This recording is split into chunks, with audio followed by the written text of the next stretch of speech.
Hi everyone, I'm Felix and a PhD student at the wonderful universities of Exeter and Bristol, and currently I'm working on Roman cattle. I'm very interested in the unprecedented variety of different cattle morphologies, one might even say breed if one dares to, which rapidly declines again after the Romans leave the island.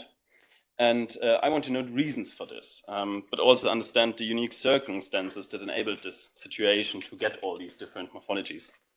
After talking to a farmer, I kind of began to understand that maintaining a complex infrastructure is crucial for enabling anyone to keep different cattle types in close geographic proximity distinct from one another. So I figured you need to be able to plan ahead and to be able to judge that you can maintain a complex infrastructure, basically an investment, for decades onwards. And I think that this might be the key difference of the Roman period in Britain if we compare it to the late Iron Age or the early Saxon period. But how could we kind of trace this in the archaeological material? These considerations brought me then to using nutritional stress as an indicator. Because if you need to bring your cattle suddenly to some safe spot, a hill fort or some such, then you will, in order to avoid cattle raiding parties or other reasons to get your cattle to safety, you won't be able to keep them apart, so they will all mix up probably. But at the same time, you will also probably not be able to keep them well fed during this period. Therefore, so the idea, if we could detect nutritional stress, this might be then interpreted as an indicator for the lack of political stability, which I think is necessary to keep different cattle types distinct from one another. Surely, I thought, nutritional stress will be detectable through stable isotope analysis, right? So it's not so easy, as probably most of you will know. And here is an all due brevitas. The state of the art so far. There we go. So it all started with Hobson et al.'s study in 1993. They conducted an experiment with 10 quail chicks and separated them into two groups. One was fed ad libitum, while the other was just about sustained. So they had no weight gain at all, as you can see here. So they were like just not dying. Afterwards, the team tested blood and tissue samples and discovered an increase in delta 15 N values, which is not surprising because these chicks quite literally lived from their own flesh. They observed a similar pattern in wild Ross geese, a species that undergoes intense starving while incubating. And just very quickly to repeat that, experiment, 10 little chicks, one group starved to death, the other fed ad libitum, and there was a significant difference in delta 15 N values because they lived from their own flesh. So later in 2007, great. The team around Kempster et al. Detected or noted that the study of Hobson, and I was just mentioning, was quoted very often, had a huge impact. And several other studies tried to reproduce a similar result in various animals. But they all failed, apart from Sherrill et al. In 2005, who observed a similar pattern as Hobson in king penguins, which is a species that also undergoes intense starvation during incubation. So the people around Kempster assumed that the species seems to be very important if one might want to discover kind of this enrichment of delta 15 N values. But also the extent of the nutritional stress, which was extremely severe in the cases of the geese, the penguins, and Hobson's little quail chicks. So they wanted to repeat Hobson's study with a similar type of animal, but under less severe nutritional stress. They used some 50-odd song sparrow chicks, split into two groups again, and kept under the same conditions apart from food. One group got, again, ad libitum, the other 65% of the food volume, which is far less severe than what Hobson did. We see this immediately if we compare the two graphs. So here you can see the quails from Hobson's who had like no weight gain at all, and the ones from Kempster who got 65% of the food volume were able to get quite some body weight, so they were more or less healthy, just a bit underdeveloped, one might say. So Team Kempster could observe quite a different in terms of the sparrows' physiology, so they were much smaller and everything. But upon testing the blood and tissue samples, they couldn't find a significant enrichment of delta 15 N values. They interpreted this as a result from the less severe starvation and suggested that there might not be like a constant relation between nutritional stress and increasing delta 15 N values, but rather a certain threshold that needs to be reached before stable isotopes can be used to detect nutritional stress in this way.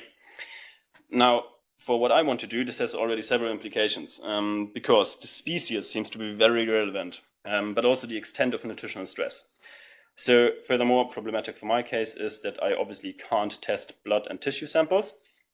And it seems that what happens in bird chicks is likely very different from observable issues in mammalian livestock regimes. So closer to the mark is Mikota et al.'s study in 2006. They successfully applied the implications deriving from Hobson's study to medical practice.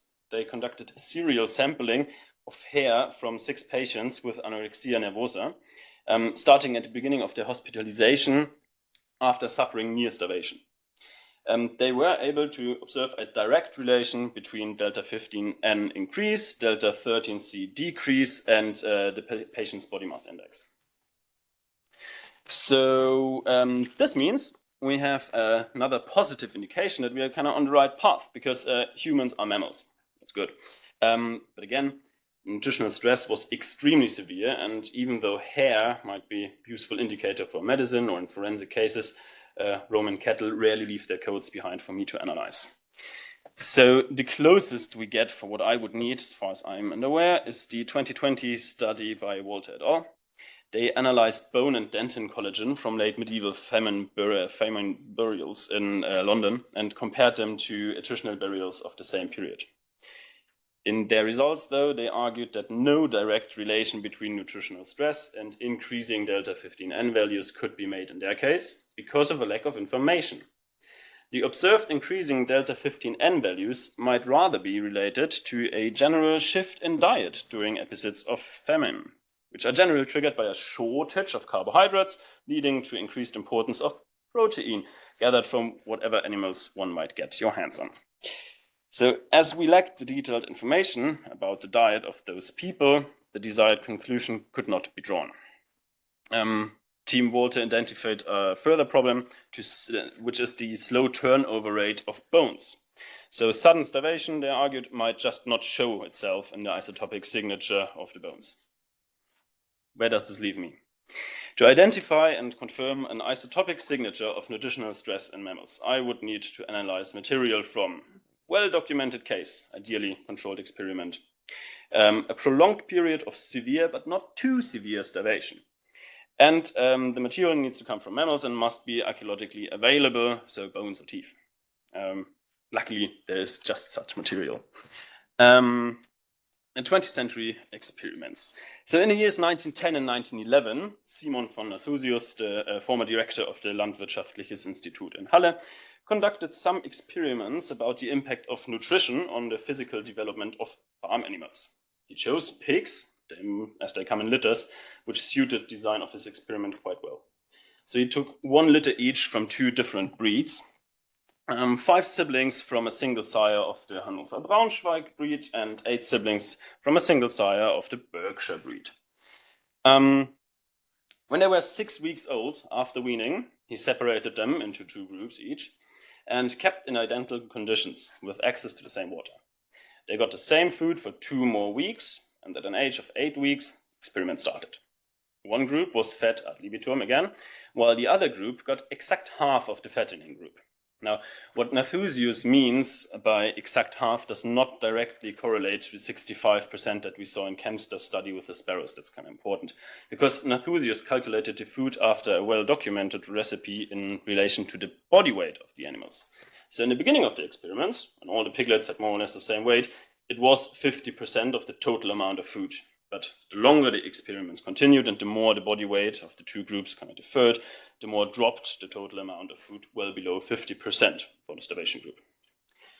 The result is that the starvation group was able to get some body weight and remained more or less healthy, but with serious deficits in their physiological development. the nutritional stress was not quite as severe as in Hobson's experiment with quails, but more serious than what the sparrows in Kempster's experiments had to suffer from. We can see it in this graph, quite clearly, that those pigs are something in between in terms of the body weight gain difference between starving and fattening group. So the dark red and the dark blue lines represent the fattening individuals, one Hannover Braunschweig, one Berkshire, and the light red and the light blue lines are the starvation siblings, again, one Berkshire, one Hannover Braunschweig. Messed up the colors here, sorry for that. So not only do we see that there was a more intense starvation than in Hobson's case, but a less intense starvation, no, the other way around, more intense than in Kempster's case and less intense than Hobson's case, so it's somewhere in between, which is, as we pointed out, good. Also, we see the quite long duration. So the experiments went on for more than 3 months before some siblings were slaughtered and the rest put back onto a normal diet. The impact of the nutritional stress on the physiological development was extremely severe, as we can see in those gross pictures. So there are the Hannover Braunschweig siblings and there are the Berkshire siblings. All in all, these experiments, I think, tick all the boxes that I was just listing before. The poor pigs are a well-documented case study. They are quite obviously mammals, and the experiments really presents a prolonged period of not too severe nutritional stress. So all in all, I think that this is probably the closest we can get in terms of resembling what the dietary situation during, for example, the flight from a cattle raiding party might have looked like. Therefore, I hope that if there is something like a isotopic signature of dietary stress to be detected in archaeological remains, a dietary stress that can be ex negativo linked to the absence of the kind of political stability that I think is necessary for keeping different cattle types distinct in close geographical proximity. If there is such a signature, then we should be able to detect it in samples from these experiments. And here comes the best part. Renate Schafberg, the curator of the Museum für Haustierkunde in Halle, has graciously provided me with some ribs and teeth from exactly those animals that you can see hanging here. So what's the state of the project? It was a rather long explanation as to why I think that this material is amazing and why it is important for my cattle research, but also for many other zooarchaeological questions. But if you are now all expecting some great graphs demonstrating the unmistakable isotopic signature of dietary stress in archaeological remains, then I'm afraid I have to disappoint you. Sorry for that. In fact, it's rather the other way around. So I decided to use my 15 minutes with you, or a technical issue of more 20 minutes, not to present final results and then defend them against your critical questions or something, but instead I want to pick your much more experienced brains about this. Help me. So experiments like these from Halle, they subjecting highly developed mammals to severe starvation for several months. Such experiments can, thanks to modern research ethics, simply not be repeated in the same way today. So this is why I think that we, as a research community, are under the obligation to make the most out of it together. And with this, I want to extend my heartfelt thanks to Sean Dorothy, Juliette Waterman, Guy Amortia, and Stuart Black, who are helping me with this project. We have just started to work on this material. And I think that this is the ideal moment to come to a conference like this. I would be very, very much interested in your ideas as to what we can do with this material, how to best approach the analysis, and to capture as many relevant information as possible. But a very quick overview as to what we've already done might be appropriate. So we have access to 4 ribs and 4 M1 teeth from 1 pig each, slaughtered directly after the experiments. Those were the ones that you saw in the pictures. Then we have 2 more M1 teeth from pigs that were allowed to live on for another year or so after the experiment. And we have 2 M1 teeth from Simmentaler bull siblings, which is very interesting, obviously, because I'm working on cattle, but there are no other cattle to compare to. So this was another experiment, similar situation, but no comparison. There we go. All of those, we first, before we did anything else, scanned with an PXRF scanner. Because why not? It is quick and non-destructive. And it was a very good thing too. Because obviously, when thinking about starvation and nutritional stress and everything, everyone thinks about nitrogen and carbon, right? And this is what the before-mentioned papers also analyzed. But when we did the PXRF scanning, something surprising showed up. So the color code for the left side is very quickly explained. Matching colors represent sibling pairs, whereby the darker color is always the fattened one and the lighter color is always the starved one. As we can see, the individuals depict consistently higher concentrations of strontium than their fattened siblings. And on the right side, you see all the starved and fattened individuals depicted together in a group as a box plot. And the difference in strontium concentrations between the two groups proved to be statistically highly significant. So I guess this has a potentially big impact in zoological analysis. Because as you all well know, strontium stable isotope analysis is a common practice which has produced already very many interesting results. But these measurements seem to indicate that nutritional stress impacts the strontium concentration in both bone and teeth. So what if it impacts the strontium stable isotope ratios as well? Could nutritional stress potentially play havoc with the signals of geographic origin that we usually want to capture through this kind of analysis?